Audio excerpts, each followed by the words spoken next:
Hello, everyone. Welcome to the webinar today. This is Jeffrey Smith. I'm the director and CEO and president of steady.org here. I'm also joined here today with Kelly Stone, who's our vice president of client success, and Sam Brand, vice president of sales and marketing. So grateful that we're also welcoming each one of you. We appreciate your attending here today. To make sure you can hear me, if you don't mind, in the chat feature, just typing in where you're from and if your schools are open. And I know that there's been some schools closures, but due to the coronavirus, please let us know where you're, at least where you're coming from. You don't have to say if you're open or not, but just type in there where you're coming from. I want to make sure that you can hear me. Just in the chat feature, call down the chat, click at the chat, and just type in. Oh, here we go. Great. Schools are open in Hawaii, good. Okay, so you can hear us. Thanks.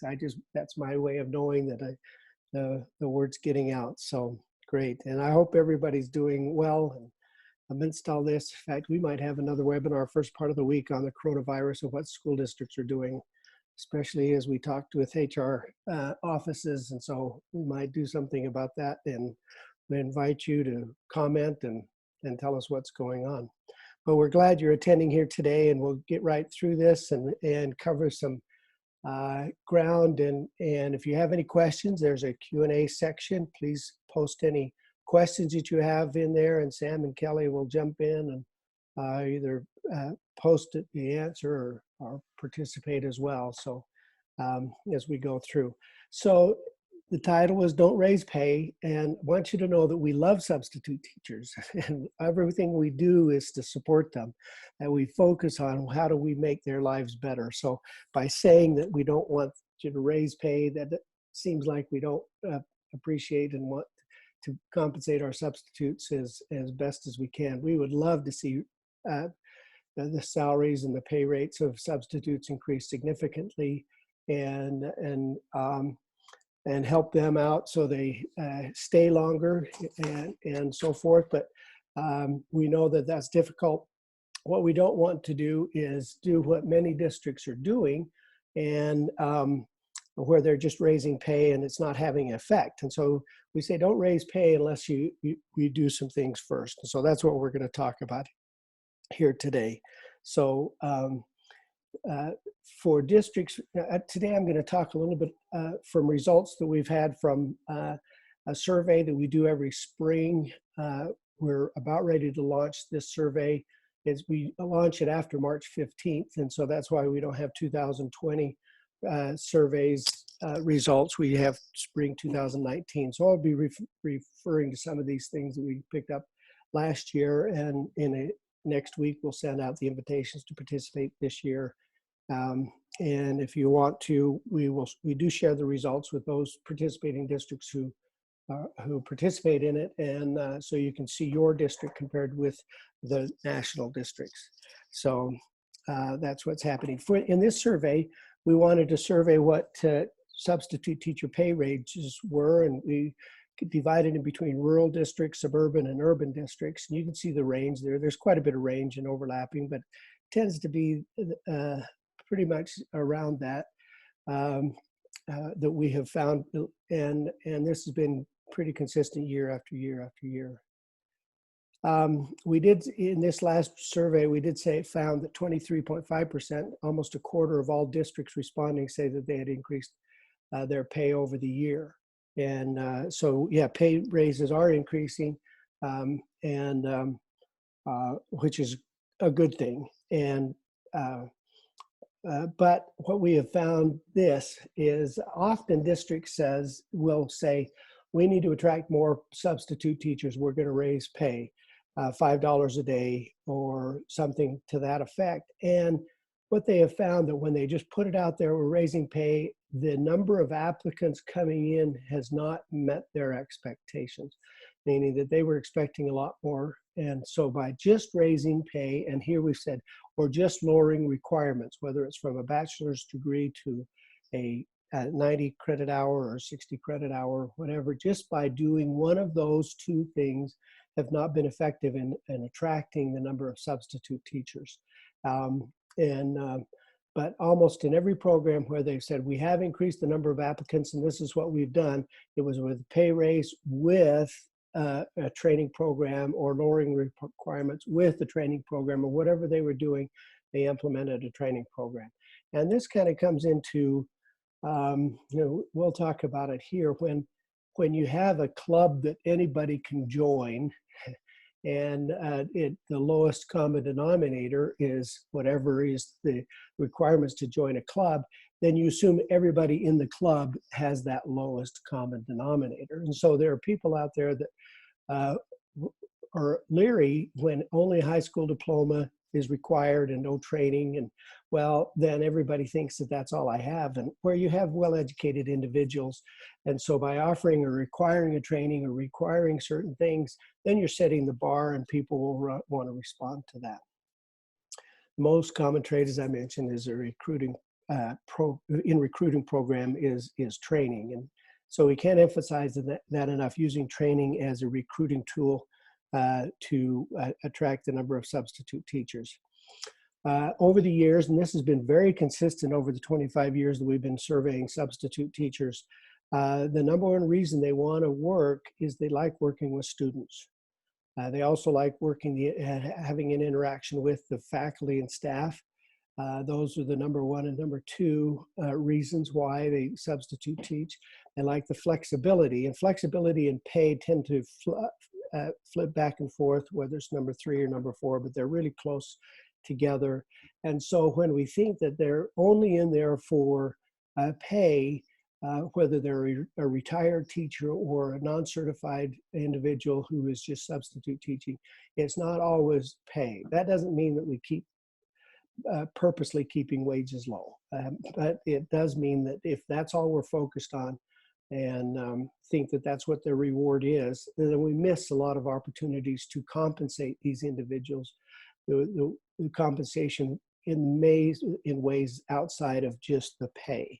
And when we focus on other things that we can really give them their what they're looking for.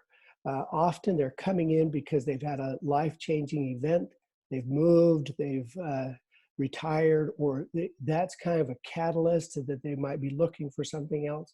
But then why they substitute teach is they want to give back, they like to work with students, they want to do in the community, they like the flexibility, those kind of things are very beneficial for them. And if we recognize those and reward those for that, them for this, it's very beneficial. So training, often this gets confused with orientation. It's very important to have an orientation with the district practices, policies, and procedures. They need to know what the lockdown procedures are. They need to know all those types of things that are district specific. But what we need to do is make sure that they have the skills necessary to succeed once they're in the classroom. And when we started researching substitute teaching, we really found the top things when we can't spend 4 years training a substitute or 2 years or whatever. What are the most important things that they need to have in order to succeed in the classroom? And of course, number one is classroom management. That's usually the largest complaint. The largest complaint against substitutes, or concern that a substitute has in managing the classroom. And so classroom management is by far the biggest component to it. We have found that it's not, that it is scientific. We have identified 5 skills, for example, for substitute teachers. There are 8 skills for permanent teachers. Some of those don't apply to substitutes. So we focus on the 5 that do apply to substitutes. For example, skill number 1 that we train substitute teachers in is starting the learning immediately, meaning have an activity, an invitation to learn activity on the board. So when the students walk in, they see that they already have an assignment. They can sit down at their desks and take off. The longer it is from the time the bell rings or the class is supposed to start till when it does start, the harder it is to get the students on task and keep them on task. And so just that one skill, if we could get all of our substitute teachers to do that one thing, have a learner activity on the board prior to the students walking in, so they're welcoming at the door and then starting them immediately, would make a significant impact. And that's just one of the 5 skills in classroom management. And then all the others are very effective in avoiding inappropriate behavior and then managing that inappropriate behavior that is consequential.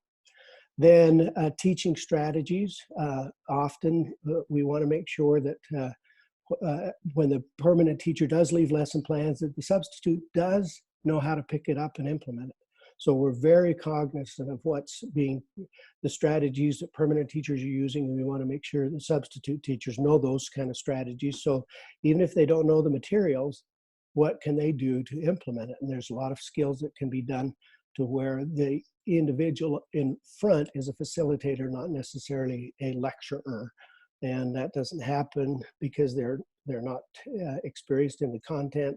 They just come in and they can implement it. But teaching strategies, they have that. Being prepared and professional. This is the #1 complaint administrators have with their substitutes, is that they don't know when to show up on time. They're not being professional in their actions and so forth. And so we want to make sure that a substitute teacher is well prepared. And in there, you've heard, we do talk about the sub-pack, how to a substitute can put together their bag of tricks or their resource kit. So when they walk into a situation, they're fully prepared.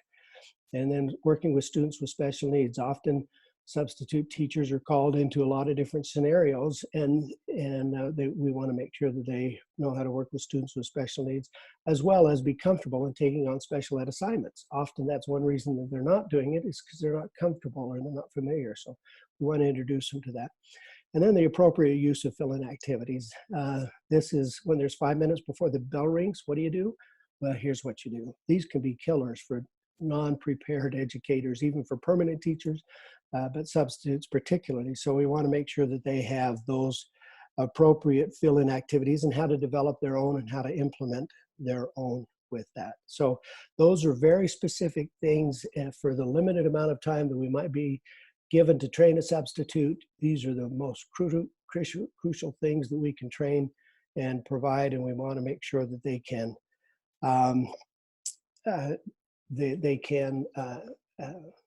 be successful in the classroom. A question is, can we get the PowerPoints after the webinar? Yes, we're posting these. It's already posted if you want to download them now at steady.org/webinars with an S, steady.org/webinars. Then you can download it now, but I've already posted them there. The recording to this webinar will be there as well. Thanks for that question. Impact of training: increase applications who would do well in the classroom, because you're reaching out, particularly if you're promoting, you've got training. Most well-educated individuals know better than to put themselves into harm's way, meaning they won't put themselves in a situation that they're not comfortable with.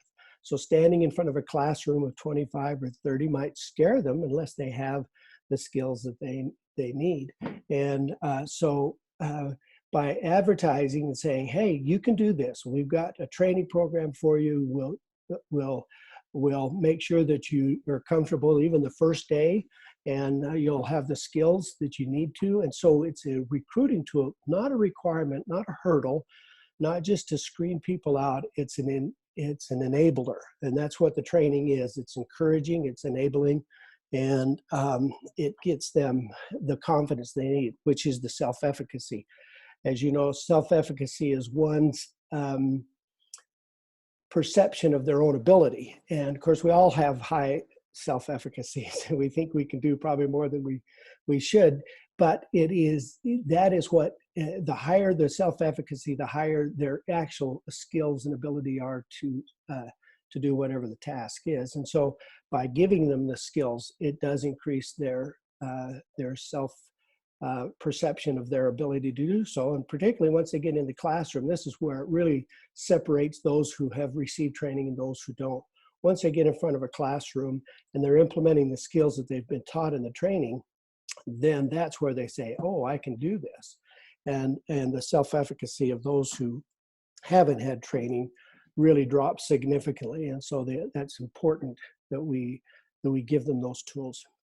And improve student achievement, because the students are on task, they're engaged, they're participating. It's not a babysitting day. In fact, probably the number one comment we get from permanent teachers once we go in and really start training substitute teachers is that they say that they have to leave more competent lesson plans because the substitutes are actually implementing and getting through the material. And so they're having to prepare better lesson plans. And gee, what a terrible thing that would be, is if we had to prepare better lesson plans because the substitutes are doing such a great job. And that's what we want to do. And what a great feedback that is for permanent teachers about their trained substitute teachers. It reduces stress and turnover and burnout. And that's one reason people don't like to teach. It's also why they drop out of permanent teaching, but it also why substitute teachers leave and move on, because, and it is tough, day-to-day is tough. However, because of the flexibility and because of the skills, they can have a great time. And the feedback that we get from trained individuals is they're just having a great time with these students. All right, I'm getting way behind. I gotta speed up. So sorry. I know I talk way too fast anyway, but I'm gonna keep going. Training is a recruiting tool. You know, teachers are required to do a 4-year college or at least get a certificate. Then they apply and then they have their employment. Substitutes often don't have any requirements. And they just apply in employment. It's okay to ask substitutes to take a training. It's okay to have them have certain things. And again, it's enabling. If we consider it and look at it and treat it as an enabler as opposed to a inhibitor, often we think that it'll discourage them. No, it doesn't. We tell the story of a district in back east who, because of a lawsuit against the school district of a substitute, the school board, without even talking to administration, decided to pass a rule that they needed 40 hours required for employment training. So training prior to employment, 40 hours. And they would offer it, but it would require 40 hours. And the manager over substitutes read it in the newspaper, and he said, I couldn't believe it. And he thought, who's going to apply? And on Monday morning, after this Sunday article came out, he said the phones were ringing off the hooks by people calling in saying, I've always wanted to get into education and to work in the schools, but I was too afraid. But now that you're having training, sign me up. And he was so surprised at the reaction the public had with that, much different from his. And so it is important that we use that as a recruiting tool. All right. So in part of the surveys, this is a substitute teacher survey. This is a question that was directed to those who didn't have a teaching degree. Would you pay for additional training if you received a pay increase? Nearly 3 out of 4 individuals said they would. That's huge. And so it's not a deterrent, even for them to pay for training. It is something that they are willing to do, knowing that they would get either a pay raise or that they would even get employment. And so by asking them to do that, this is not a deterrent. It is something that they're willing to participate in.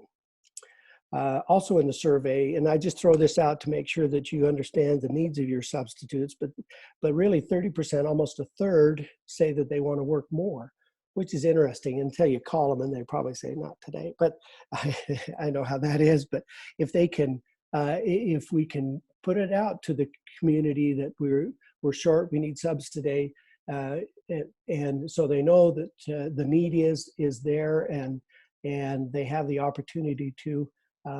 There are 30% that do want to work more than they actually are working. How else can we recognize and show feedback or show appreciation to our substitute teachers? Well, the assignment at the bottom says this is for your subtask force.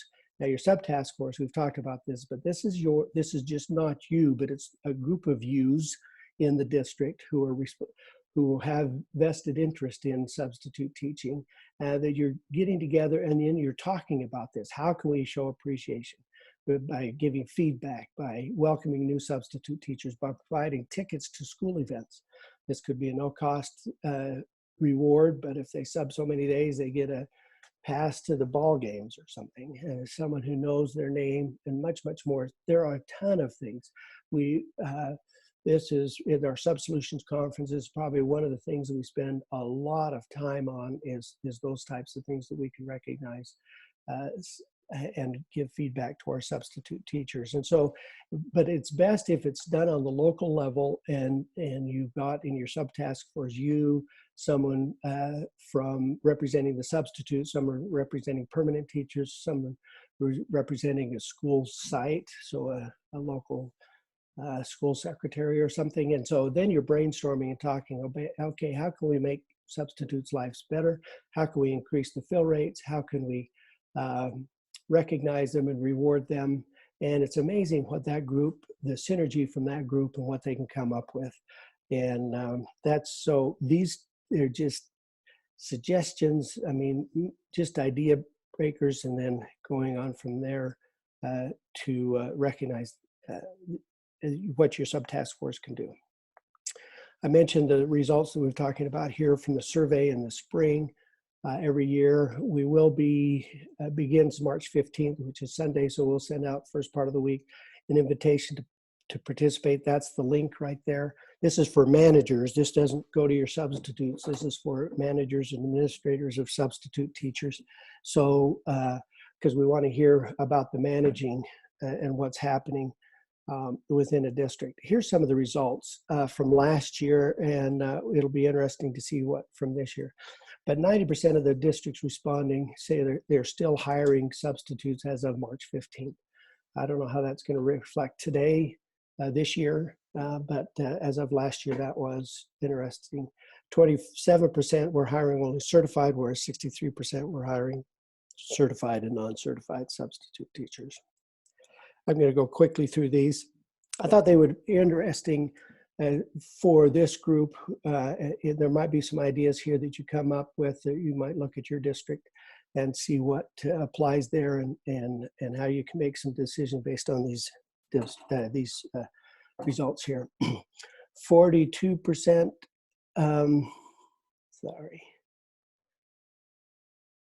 42% of the districts responding say that their subpools are larger this time than last year.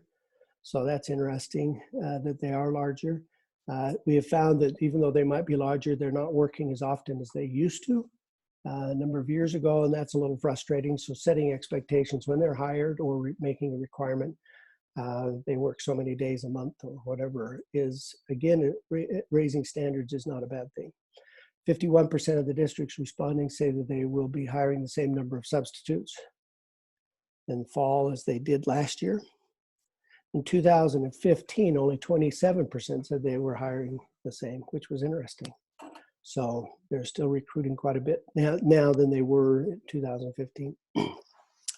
Now this was interesting. There was no correlation between pay scale for substitutes and fill rates, meaning the more pay is for substitute teachers does not increase the fill rates with participating districts, those who helped in the survey.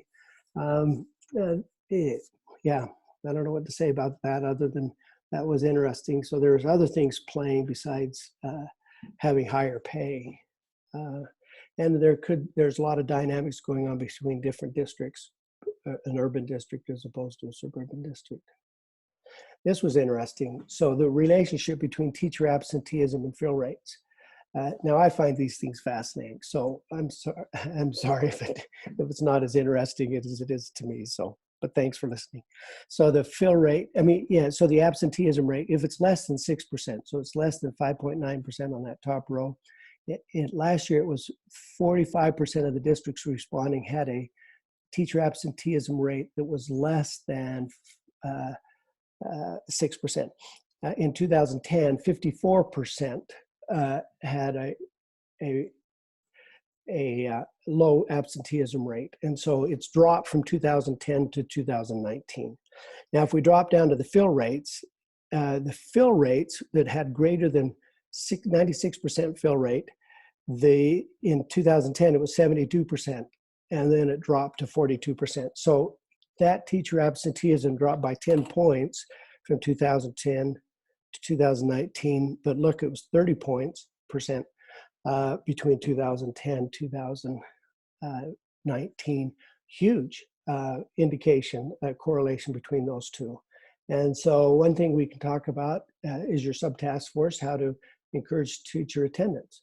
And there are a lot of policy type things that can be done. I wish we had time. We ought to probably do a webinar on that. But for example, lining the snow days up with makeup days. And if you don't have to do snow days, you correlate them with the highest absenteeism days and makeup days. And so if March 31st is the first day of where they can get out and enjoy the weather, well, maybe make that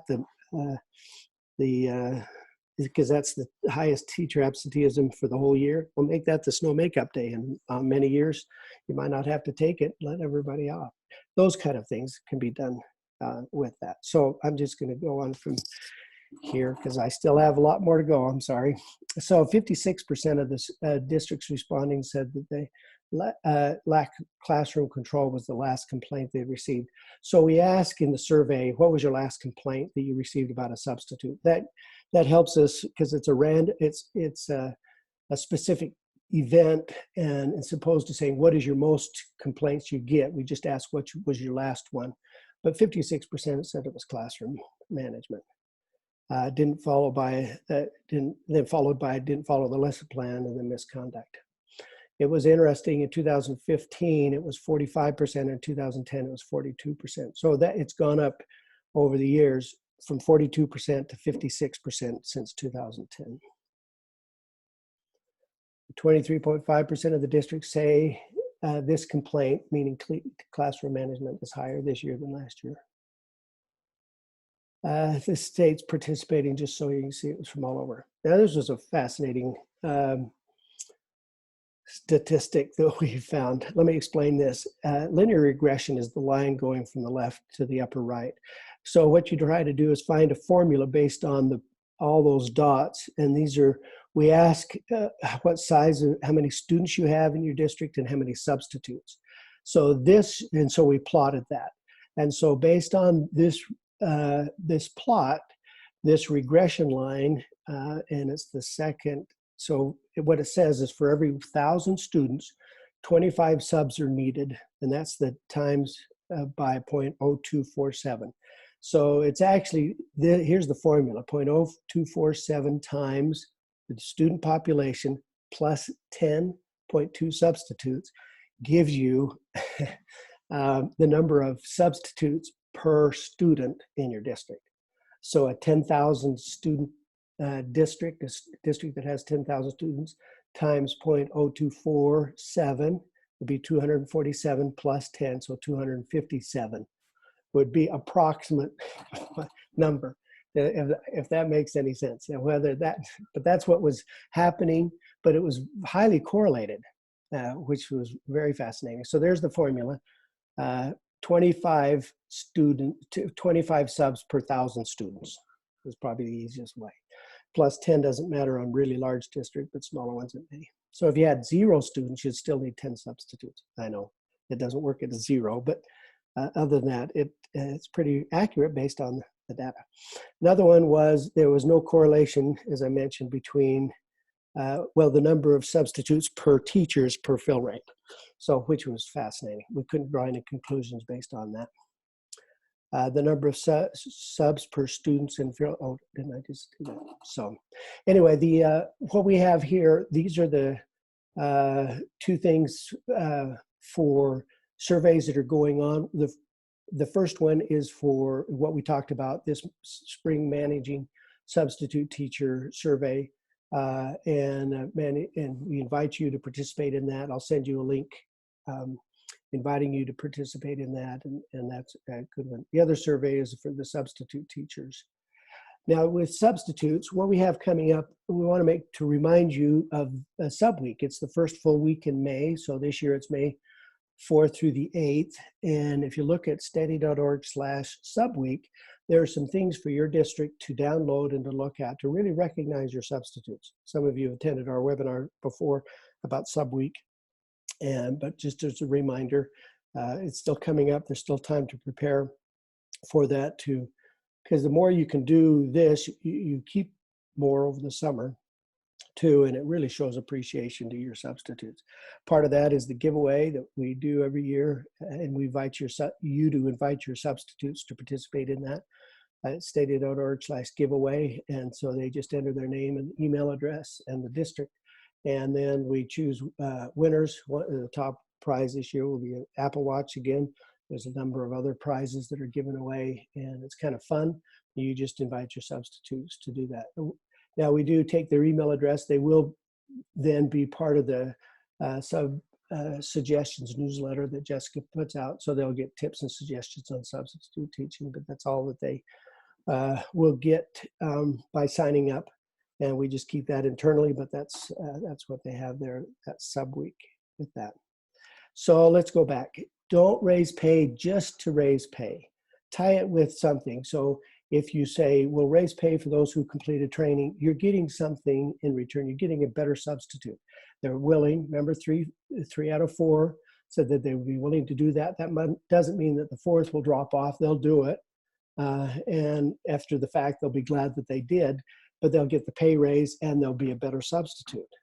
And so follow strategies that can help both you and the district and the substitute teacher, and use your subtask force to find ways to compensate your substitutes in those areas, as far as having a rewarding experience with the students and having a rewarding experience with faculty and staff. Those kind of things will help quite a bit. So in review, we should say do raise pay, but do it with these things. To help follow up, Sam and Kelly are available. Their contact information, and they'd be more than glad to answer any questions or to work with you on that. I went fast, I'm sorry, but I'm glad you participated and appreciate your questions and appreciate the opportunity we have to work with you. And please feel free to reach out to us anytime. Thank you and have a good day.